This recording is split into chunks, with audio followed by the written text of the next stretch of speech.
Hey, brother. We're talking again today about fortitude. And really, we're talking this week about the dark side of fortitude. You know, that feeling when you have that metallic taste in your mouth that you're disqualified, that you've committed a sin or an old habit has gotten you. You just don't feel close to God. You don't feel useful to Him because you are distant. Your relationship has been broken in some way. It doesn't mean you've lost your salvation or your sonship. You've just drifted away. You've been on your own. You've responded out of pride, like Israel in Joshua chapter 7, when they went up to attack Ai in their own strength and they were defeated and they fled before God. And when that happens, we often ask a question that is really not very helpful, a word that is used that I want to give you today, and it's the word why. We often ask the question, why is this happening to me? Why did God allow this?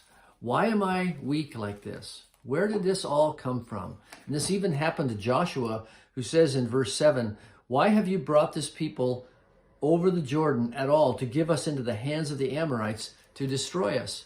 He's complaining to God. And the word why has a certain usefulness when we ask, well, why did this happen? But we can only go so deep. Because let's take, for example, that you got a DUI, a drunk driving conviction, and you ask the question why. Well, the immediate answer is very simple, that you were drunk, you had too much to drink.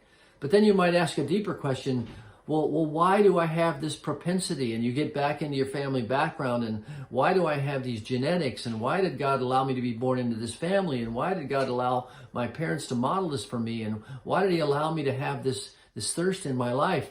And the why ends up in a dark sinkhole of impossibility.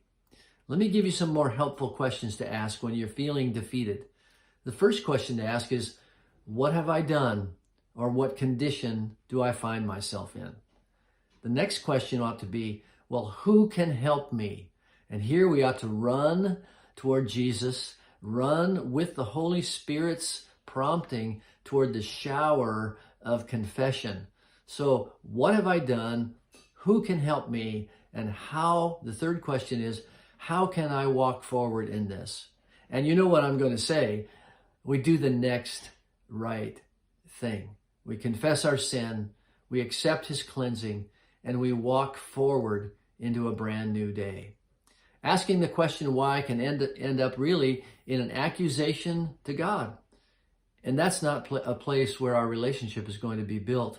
In fact, we ought to be asking ourselves, like the children of Israel were instructed by God, what have you done? Who can help you? How can you walk forward? That's your step for fortitude today, to step back into confident relationship with God. Have a day of fortitude. I'll see you tomorrow.